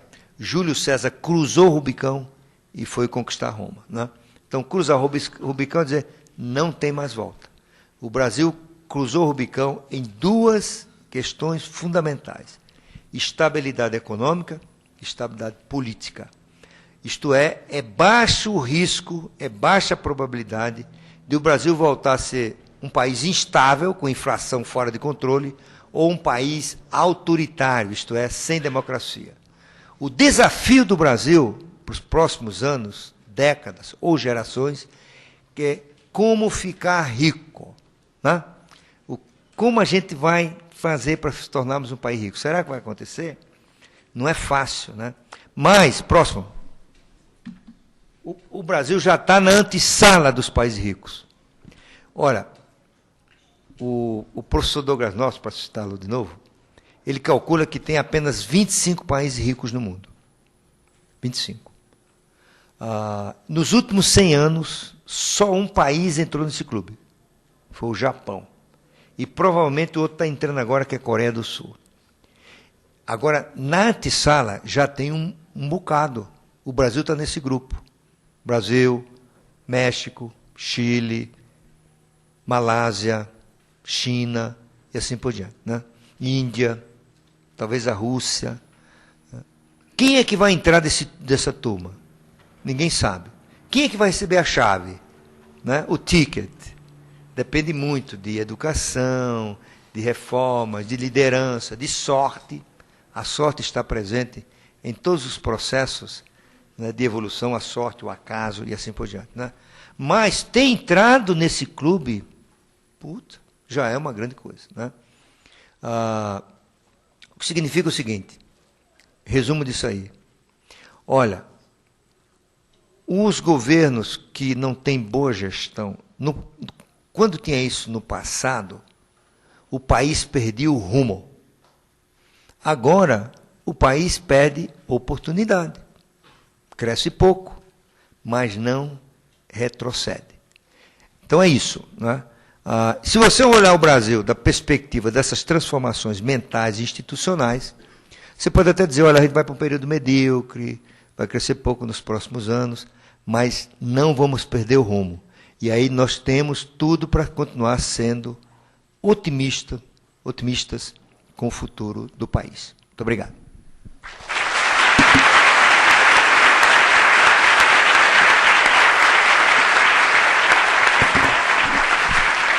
Olha uma coisa. Fala. Boa noite. Boa noite. Eu sou Ivan, me chamo Ivan. Estou estudando economia.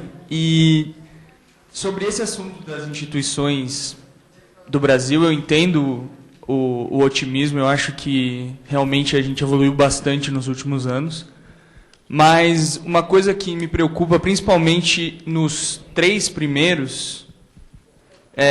na democracia, eu acho que ainda tem um problema muito grave de participação, principalmente das classes mais pobres, no processo político mesmo, de como a política no Brasil é feita.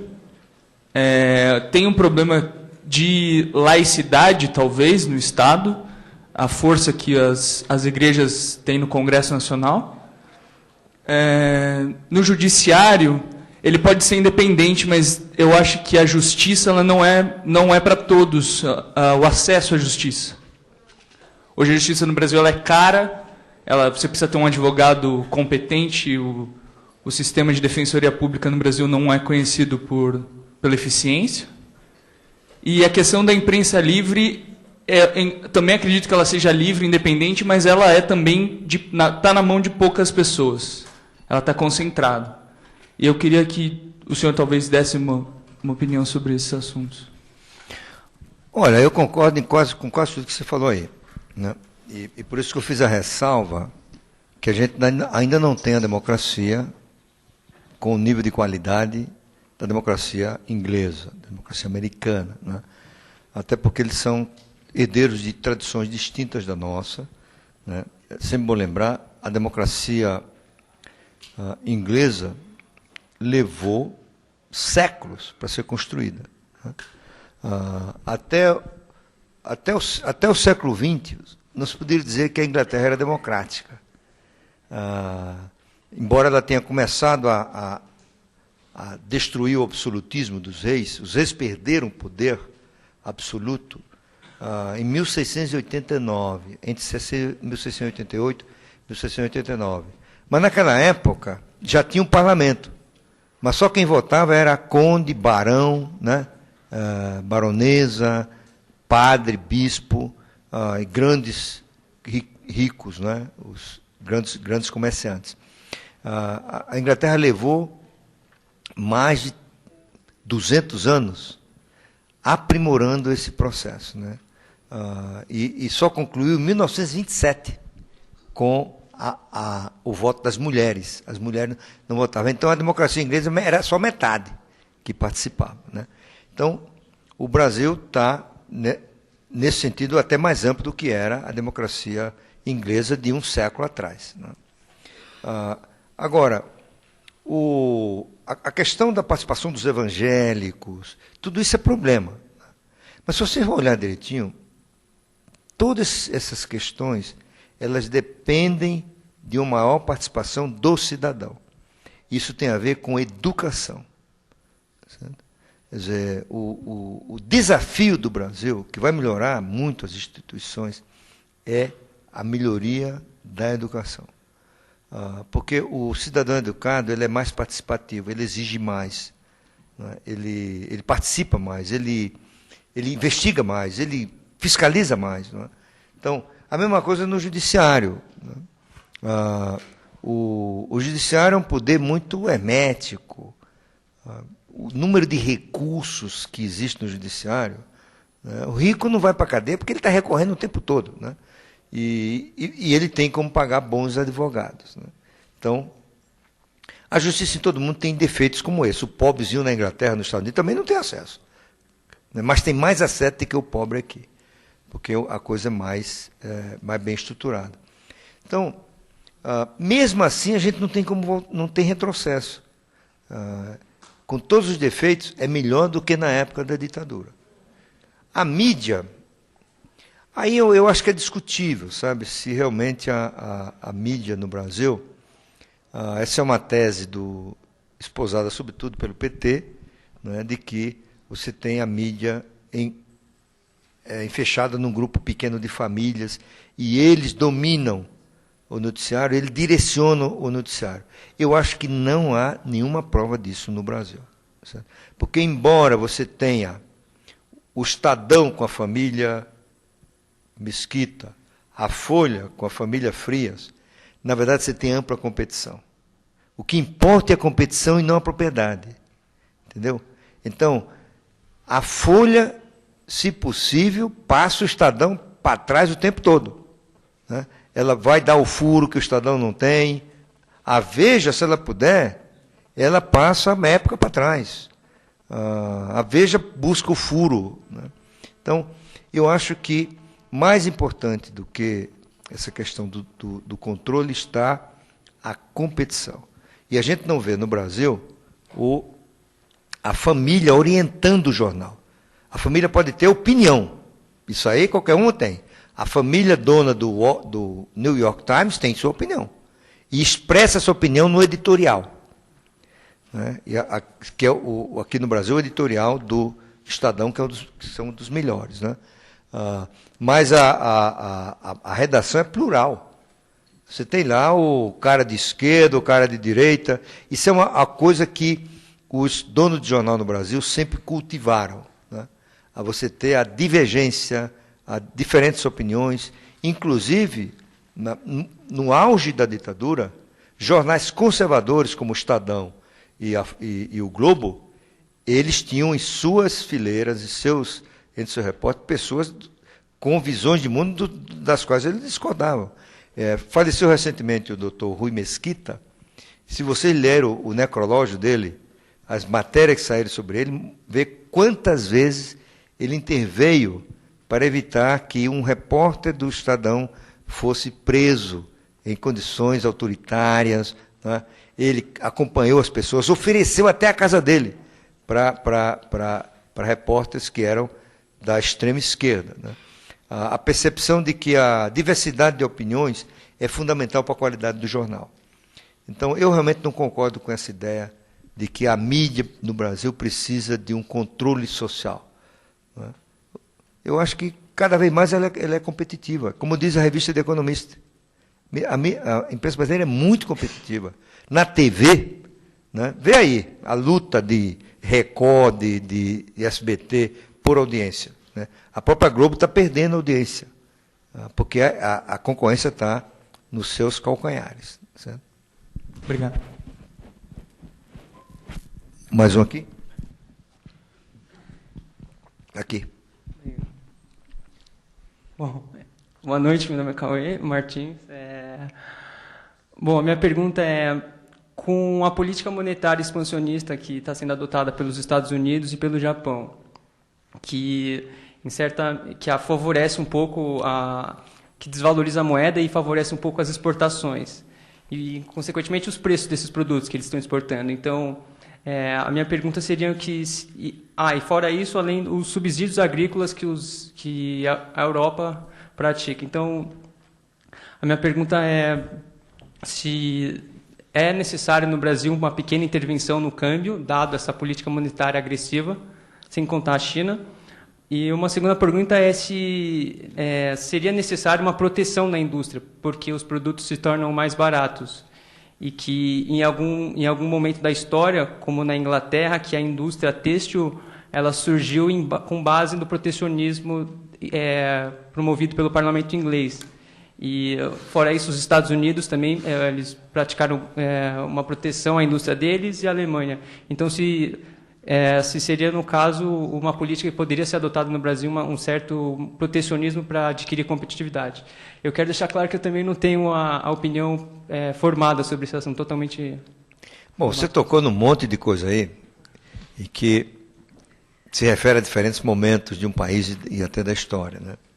Em primeiro lugar, o objetivo do Banco Central americano, do Banco Central inglês, do Banco Central japonês, a aumentar a liquidez, usar o seu balanço, digamos assim, para expandir a liquidez, não foi desvalorizar a sua moeda. Esse não é o objetivo.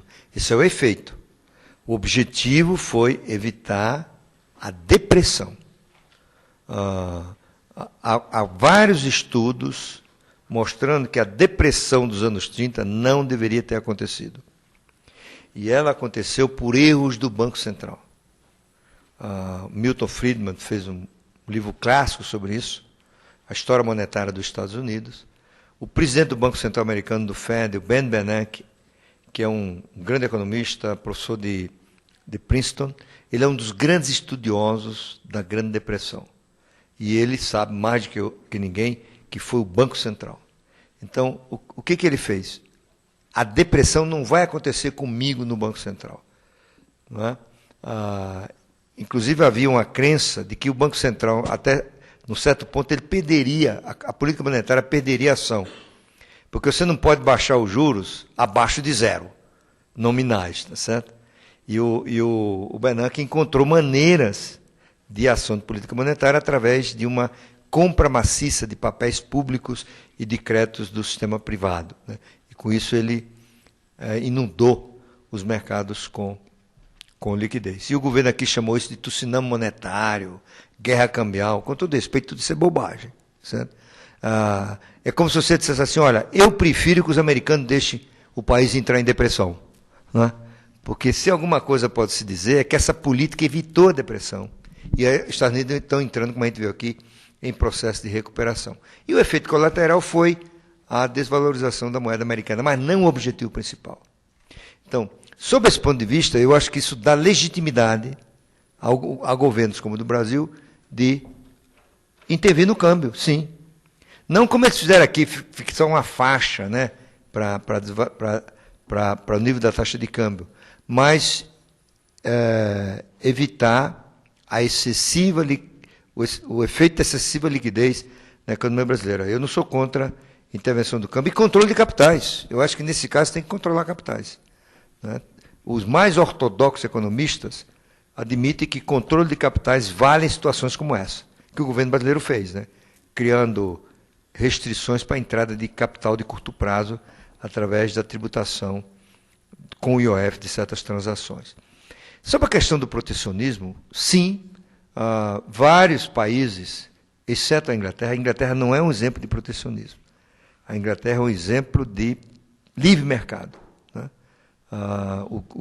O grande efeito que levou a economia inglesa a se consolidar como potência do mundo no século XIX foi a revogação das Corn Laws, né? Que são as leis de cereais que protegiam os produtores de trigo da concorrência estrangeira. Então, a Inglaterra é o primeiro grande exemplo de defesa do livre mercado no comércio internacional, porque isso favorecia a Inglaterra, que era o grande produtor de produtos da indústria, né? Então, agora, é verdade nos Estados Unidos. Se você olha Hamilton, que foi o primeiro secretário do Tesouro americano, ele é um dos pais fundadores da nação americana, e ele adotou políticas de proteção da indústria americana. A Alemanha fez isso no século XIX, a França, né? Agora, uma coisa é você fazer a proteção por um certo período, outra coisa é ter isso de maneira permanente. O que significa? O conceito é de indústria nascente. Em inglês se diz infant industry, né? A indústria infantil, chamamos assim. A tradução precisa não é essa. Então, você precisa de que ela seja protegida, tal qual uma criança. Só que você tem que admitir que ela vai ter que ficar adulta, pô. E nós estamos protegendo a indústria brasileira há um século, não é? E particularmente nos últimos 60 anos. O que a gente fez aqui? Criou uma indústria acomodada. Porque quando você está protegida, não tem a concorrência, por que investir em inovação? Por que melhorar os processos? Você pode repassar tudo ao preço. Porque como você não tem concorrência, você pode ser ineficiente. Você pode pagar mais salários, e tudo isso vai repassando para preço. E como você é ineficiente e não inova, seu produto é de má qualidade, não é? E aí você termina impondo à sociedade um produto mais caro e de de qualidade inferior, para beneficiar pequenos grupos, né? Tanto de empresas quanto de trabalhadores que estão na área protegida. Então, eu acho que o Brasil estará melhor se ele se abrir mais, em vez de estar se fechando para proteger, né? Claro, se você tiver concorrência desleal, aí tem que agir. E para isso tem mecanismos de ações antidumping, como é que chama? Tarifas, acordos, obrigar o parceiro a limitar suas exportações. Tem uma série de mecanismos, né, para evitar ações desleais de comércio, mas não o protecionismo. O protecionismo é um equívoco neste momento do Brasil, né? E o Brasil vai perder pode perder passo, porque hoje está claro que a Organização Industrial do Mundo, né, ela vai ter a China como a fábrica do mundo e os Estados Unidos como grande centro de inovação, junto com alguns países da Europa, sobretudo a Alemanha, e um grupo grande se integrando nessas cadeias, né? Por exemplo, você tem aqui Taiwan. Dificilmente você encontra uma marca taiwanesa. Acer, talvez, né? Mas o Taiwan é uma potência industrial, porque ela está presente em todas as cadeias, produzindo uma parte, uma peça, um componente. Aqui no Brasil, a gente quer produzir tudo. E aí nós estamos reinstituindo, nesse processo protecionista, as regras de conteúdo nacional. Então, você só, para ter uma concessão de petróleo, você tem que comprar 65% dos seus equipamentos aqui no Brasil. O que acontece? A indústria nacional não está preparada para fornecer, o produto fica mais caro, de menor qualidade, quebra mais, e tudo isso vai aumentar o custo da exploração de petróleo e a gente vai repassar isso para a sociedade. Portanto, o protecionismo ele se justifica em certas circunstâncias, em certos momentos, mas não como uma política permanente, inclusive, sobretudo no Brasil, que já aprendeu isso. Por que o Brasil abriu a economia entre 89 e 90? Porque tinha chegado ao exagero, né, da proteção. Como disse o Collor, uma frase cheia de significado, o automóvel brasileiro é uma carroça. Certo? Ele falou isso. Porque era um produto muito atrasado, ineficiente, consome muita gasolina, é menos seguro, entendeu? Porque você não tem nenhum incentivo à inovação. E quando você não tem incentivo à inovação, você estagna. No extremo, o colapso do sistema comunista, da União Soviética, foi a ausência de incentivo à inovação. Porque no regime comunista você não tem como premiar a inovação. Como é que você vai premiar um gerente, né, um diretor, se todo mundo é igual no regime comunista, né? Você não tem mecanismo de premiar o esforço de inovação. Numa economia fechada, acontece uma coisa parecida. Você não tem incentivo à inovação. E a inovação é o motor da produtividade.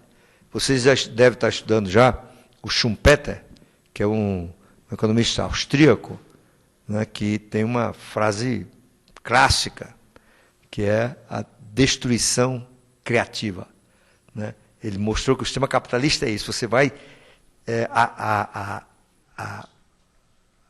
você vai inovando e vai destruindo, né? As indústrias vão se tornando obsoletas e vão desaparecendo, né? Então, por exemplo, surgiu a energia elétrica, que é uma bruta inovação, acabou a indústria do lampião, né? Não tem como mais proteger a indústria do lampião quando tiver energia elétrica, não é?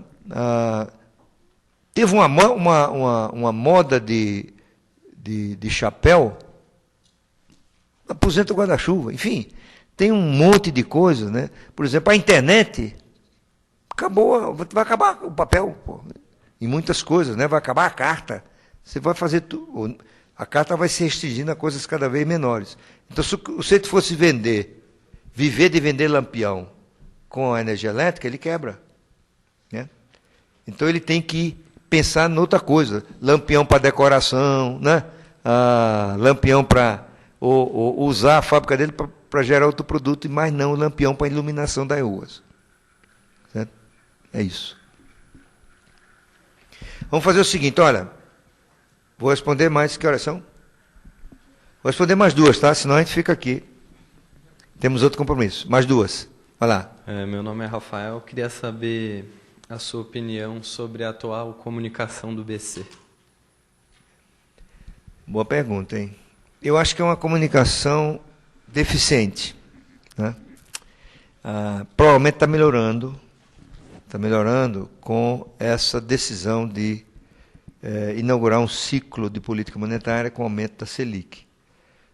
Mas o Banco Central tinha dificuldade de comunicação porque ele tinha que defender um nível de taxa de juros que todo mundo sabia que era incompatível, né? E nessa de defender o indefensável, né, ele acabou se perdendo na comunicação. E a comunicação é fundamental para a política monetária, porque a função básica de um Banco Central no regime de meta de inflação é coordenar expectativas.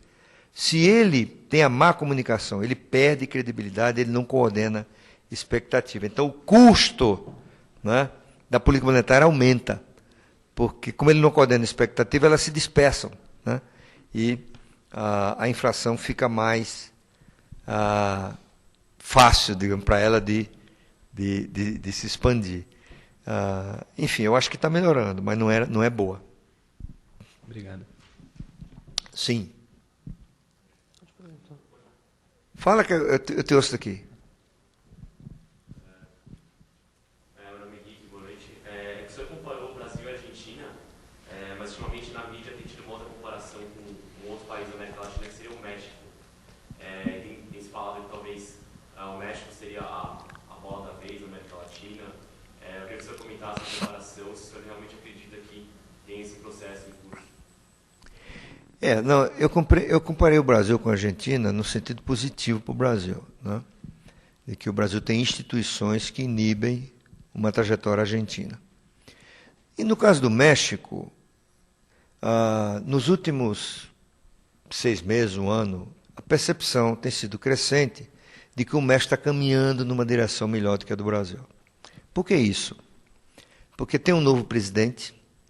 É um presidente que demonstrou grande capacidade de articulação, de liderança. Ele é jovem, dinâmico, né? Ele conseguiu uma coisa que ninguém imaginava que ele conseguisse. Ele conseguiu um acordo dos 3 grandes partidos em torno de reformas para aumentar a competição na economia mexicana. A economia mexicana é cheia de monopólios, né? A privatização lá não foi tão bem feita quanto no Brasil. Ele está encontrando mecanismos de articulação para combater de forma mais eficiente a violência, começou a fazer reformas, tem um discurso pró-mercado, enfim. E aí, olha, e além do mais, a percepção é de que o México pode se beneficiar de uma nova onda de expansão industrial nos Estados Unidos. Porque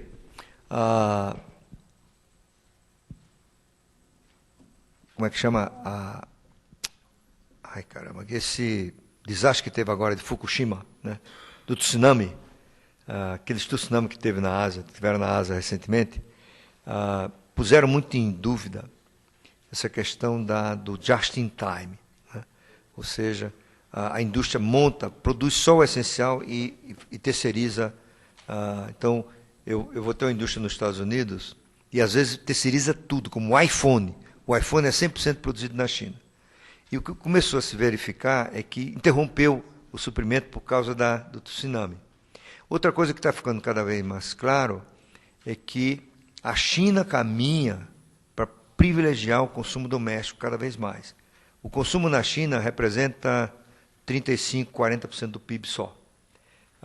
O resto é investimento e gasto do governo. Então a China tem que caminhar para ser um país em que o consumo é maior. E passa a ser a força da economia, passa a ser o consumo doméstico, e não necessariamente, como é hoje, o investimento e a exportação. Então, com isso vai implicar aumento de salários. E os salários na China estão crescendo a 2 dígitos, há uns 5 anos. Né? Em alguns casos, 10%, 20%. E aí o custo unitário do trabalho na China está aumentando, e a competitividade chinesa está caindo em muitos produtos. Então, muitas empresas americanas elas estão se dando conta que é melhor trazer de volta as fábricas para os Estados Unidos. Por outro lado, a proximidade do México tá mostrando que é melhor ter partes, peças, componentes ali do lado do que lá na China. Certo? Isso está promovendo um renascimento industrial nos Estados Unidos. Tem a Apple está transferindo unidade, a GE, tem várias empresas que estão... E agora, com a descoberta do shale gas, né, o gás de xisto, tem uma queda brutal da energia nos Estados Unidos, então a indústria química se torna muito competitiva. Tudo isso é um renascimento industrial que vai terminar extravasando para o México. Tudo isso está no radar dos investidores. Enquanto que no Brasil está acontecendo o oposto.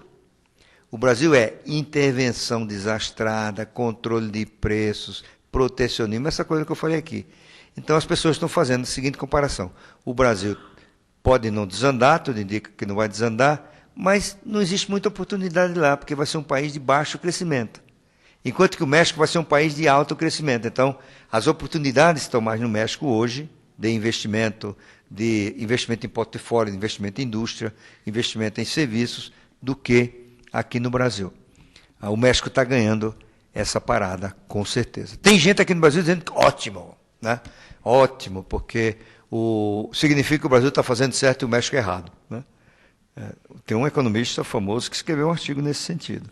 Diz o seguinte: o México está agradando o norte, o México está agradando os bancos, por isso que eles estão indo para lá. Isso é uma bobagem, mas as pessoas estão dizendo isso. E se estão saindo do Brasil porque o Brasil está fazendo tudo certo, né? O que é realmente uma idiotice. Mas, enfim, eu acho que é o que explica que o México atrai mais atenção recente. A Turquia também está atraindo, o Peru, né? A Colômbia, o Chile. Esses países que eu falei, o Brasil está distanciando desses países, estão adotando um receituário que aqui no Brasil estão chamando de neoliberal, né? Só que eles estão crescendo o dobro do Brasil com inflação da metade. Então, não sei se isso do Brasil está certo, eu acho que não está. Ok? Olha, gente, muito obrigado. Tomás, muito obrigado pelo convite, muito obrigado pelas perguntas. Mais uma vez, foi um prazer estar com vocês.